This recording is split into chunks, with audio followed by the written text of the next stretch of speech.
ভাবি দেখো না, ও আমার দিকে কেমন ভাবে তাকিয়ে আছে।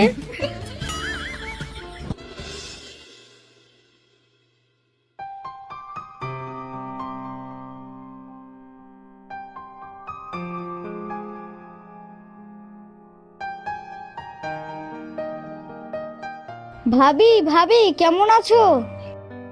হ্যাঁ ভালো আছি। কি ব্যাপার রে, তোর তো কোনো দেখা পাওয়া যায় না, আজ হঠাৎ করে আমার বাড়িতে? নিশ্চয়ই কোনো মতলবে এসেছিস। ভাবি তুমি কার জন্য প্রেম পাত্র লিখছো? তুমি আবার নতুন করে লাইন টাইন মারছো নাকি? আর বলিস না, একটা ছেলে একটা মেয়েকে পছন্দ করে, সে বলতেই পারছে না। তার জন্য সে ছেলেটা আমাকে বললো একটা চিঠি লিখে দিতে, তাই আমি ওই ছেলেটার জন্য একটা চিঠি লিখছি। ভাবি ছেলেটা কে গো? ছেলেটার নামটা তো তোকে বলা যাবে না, কারণ আমি যদি তোকে ওই ছেলেটার নামটা বলে দিই তাহলে তো জানাজানি হয়ে যাবে, তারপরে পাড়ার লোকে আমাকে সব দোষারোপ করবে। আর আমি চাই না একটা ছেলের জন্য সবাই আমাকে দোষারোপ করুক।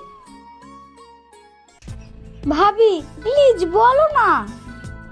দিদি, ও দিদি। ইরি, যার জন্য চিঠি লিখতে দিয়েছি সেই তো এই বাড়িতে।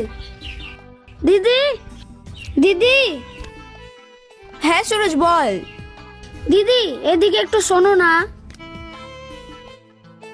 তুই এখানে একটু বস, আমি আসছি।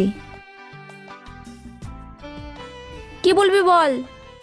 দিদি তোমাকে আর চিঠি লিখতে হবে না। তাহলে আমার 500 টাকাটা? আমি যার জন্য চিঠি লিখতে দিয়েছি সে আর কেউ না, সে হচ্ছে চাঁদনি। হ্যাঁ বলিস কি রে?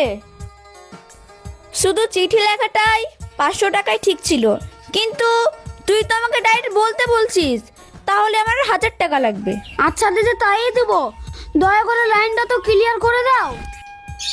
আচ্ছা ঠিক আছে, ব্যাপারটা আমি দেখছি। তুই আমার সঙ্গে আয়, এসে চুপচাপ থাকবি, শুধু ওর চোখের দিকে তাকিয়ে থাকবি। ব্যাপারটা আমি দেখছি, আয়।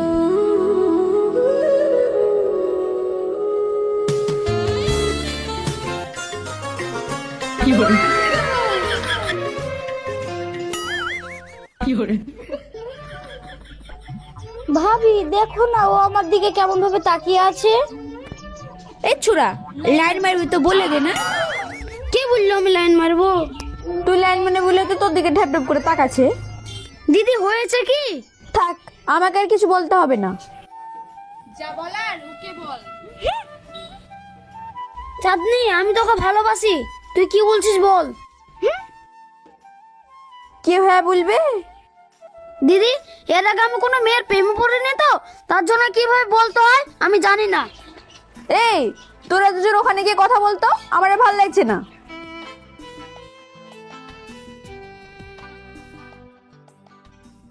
সুরজ আমিও তোমাকে ভালোবাসি। তুই সহ্য করছিস? লাইন মারছো না, দাঁড়া মাকে যে বলছি। এই বলিস না, শুন শুন শুন, এই না 20 টাকা, তো খাওয়ার পরে দিব, কিন্তু মাকে বলবি না, ঠিক আছে? ও আজ থেকে ইনকামটা ভালো এলো।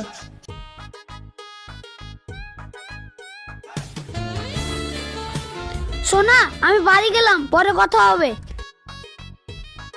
ভাবি আমি বাড়ি গেলাম। আচ্ছা আবার আসিস কিন্তু।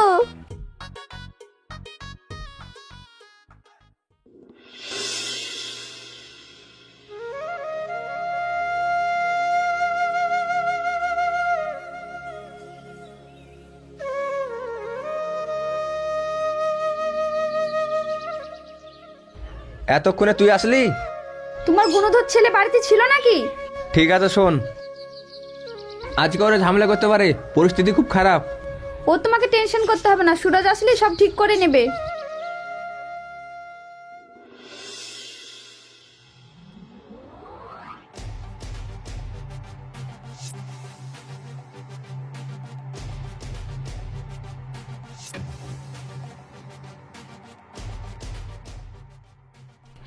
ওই দেখো, গিয়ে বলো। দেখ আকাশ, সারা জীবন এই জমির ফসল তোরাই খালি, এবার আমরা খাবো। হ্যাঁ বললেই হলো, নেতার বেটা নেতা চলে এসেছে। নেতার বেটা নয় তো কি, এক চর মারলে তো 7 পাক ঘুরবি। তুই আমার বইয়ের গায়ে হাত দিয়ে দেখ। হাত দিলে কি করবি রে? তোর বউ তো খড়কাছের মতো লাফিয়ে বেড়াচ্ছে, তোর বউকে সামলা। ও সামলাবে কি করে? ওর বইয়ের কাছেই তো ও পিটানি খায়। মা মা সারাক্ষণ তো লোকের মুখে শুনি লাথি ঝাঁটা খায়। মা মা আয় তুই এখন মাঠে কি করতে এলি? বাড়িতে তোমাকে দেখতে পেলাম না তাই। এ জমি ছাড়িব না, যাবার করে লাগা। জমি ছাড়বি কি ছাড়বি না কোর্টে কেস করবো, তখন বুঝে নিবি। আরে এটা তো চাঁদনি, আর এগুলো তো আমার শ্বশুর শাশুড়ি। না, যেভাবে হোক ঝামেলা করতে দেওয়া যাবে না। আব্বা তোমরা ঝামেলা করো না তো, জমিটা আমার নামে লেখা আছে না। আরে সুরজ, তার মানে তো ওরা আমার শ্বশুর শাশুড়ি। আব্বা মা তোমরা ঝামেলা করো না। কেন, তোর আবার কি হলো রে? আমি চাঁদনিকে ভালোবাসি। মা আমি সুরজকে ভালোবাসি। ভালোবাসা? কিসের ভালোবাসা? ওর সাথে তোর বিয়ে দিব না। আমি তোর ভালোবাসা কখনো মেনে নেবো না। ওগো, আমার ছেলে তো ঝাড় দেখে কম মেরেছে, ওদের তো অনেক টাকা আছে। যা বেটা যা, চারদিকে নিয়ে আন, আমি তো আছি না। চাঁদনি তুমি যদি আমাকে ভালোবাসো তাহলে আমার কাছে চলে এসো। ওই তুই খবরদার ওর সাথে যাবি না। মা আমি সত্যি ওকে খুব ভালোবাসি। দেখো, মেয়ে তো প্রাপ্তবয়স হয়ে গেছে, তাছাড়া ওরা দুজন দুজনকে ভালোবাসে, তাতে আমাদের কি করার আছে বলো? ওই সুরজ, তুই ওখানে দাঁড়িয়ে কি করছিস? বৌমাকে নিয়ে আয়। বিহান, আর রাগ ডাক করেন না। ছেলে মেয়ে দুজন দুজনকে যখন ভালোবাসে, আসেন আমরা এক পরিবার হয়ে যাই। শুভ কাজে না দেরি করাই ভালো। বিহান ছেলে মেয়ে রাজি তো क्या करेगा काजी। বিহাই, আপনি ঠিকই বলেছেন, আসেন বুকে আসেন।